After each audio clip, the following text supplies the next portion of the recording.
Tonight's the last event of our 21 programs, the 10-day festival. And we've learned from people, we felt their emotion. It has been a wonderful 10 days. The ending of this festival is going to be one to remember.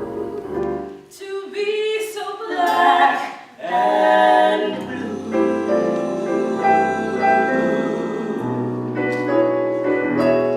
Obviously, to be able to have this be the closing ceremony and to have this be the film that is put forth by the festival is a great honor for us. For this film and for my father's legacy, they highlight what he actually accomplished. Many people in the country might not have known it, even though they know Los Angeles is the second largest city. They may not know the history of Los Angeles and realize that what impact he had on building at Los Angeles to make it what it is today. My father, Mayor Bradley, was the first elected black mayor of Los Angeles. In Los Angeles, the majority of the population was white, and they felt that he could do a good job and elected him to the office. My father, Tom Bradley, was always known as a coalition builder, and these coalitions are what melded the city and kept it functioning and moving forward. Fulfillment of a dream, the impossible dream. My job as his daughter is to promote the legacy and let folks know exactly what Tom Bradley did. There's so many ways in which you can reach people and bridge divides through the power of music and the arts. At the core of this, there's an opportunity to learn more about history, and knowledge is power.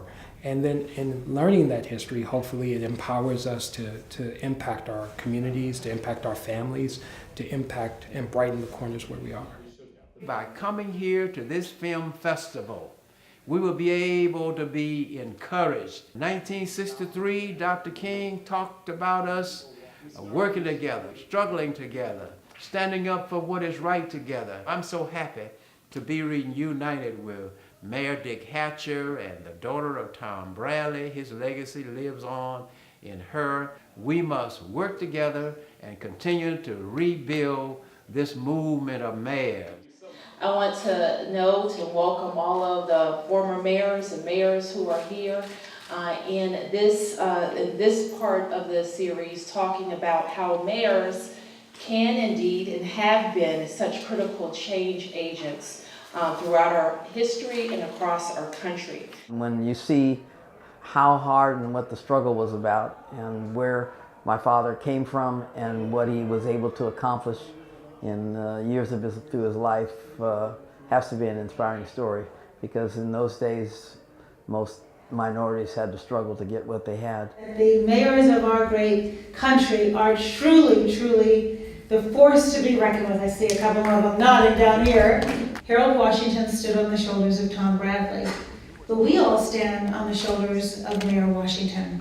And it's up to us to stand tall so the next generation is able to stand on ours. Thank you very much. Never forget, at the age of 13, standing in front of the segregated park. You know, the mayor of this town must be a powerful dude if he can keep us out of this park. One day, I want to be mayor of Tuskegee, Alabama, so that we can open up this park, so that all of the children, black and white, can run and play. And sure enough, I was elected the first African-American mayor in the history of Tuskegee, Alabama. Carl Stokes and I were elected in 1967. We were the first black mayors elected in the United States. My campaign in 1967 was a very controversial campaign. Calls from the FBI telling me that they had received threats on my life.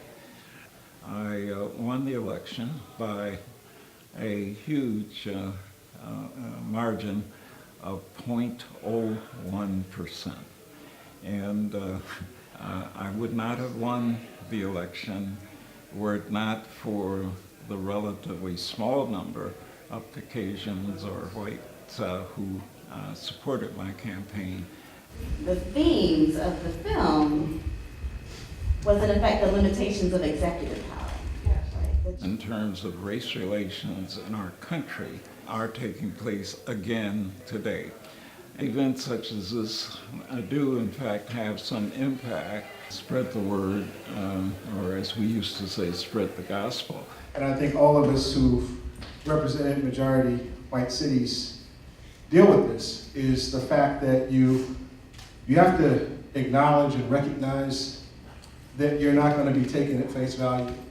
We had a chance to meet Tom Bradley. I'll never forget that night in June, going around getting the signatures of those there. And it was incredible at that time because black mayors would try to help each other. And for the first time, America saw 8 black mayors speaking as one group.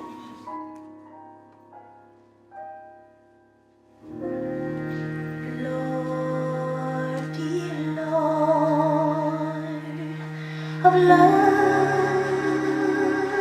This was an amazing festival, definitely our best festival yet, but I know that there will be even better festivals in the future. But I think we're going to start getting together next week, and we're going to start planning for the next festival already to make sure that it's bigger and better than this year. We were able to do it thanks to the March on Washington, thanks to Dr. King making that famous statement, go back to Alabama, go back to Georgia, go back to Mississippi, knowing that if we work together, struggle together, and yes, if we vote together, we can overcome someday. We must renew that charge to keep, because our work has only just begun.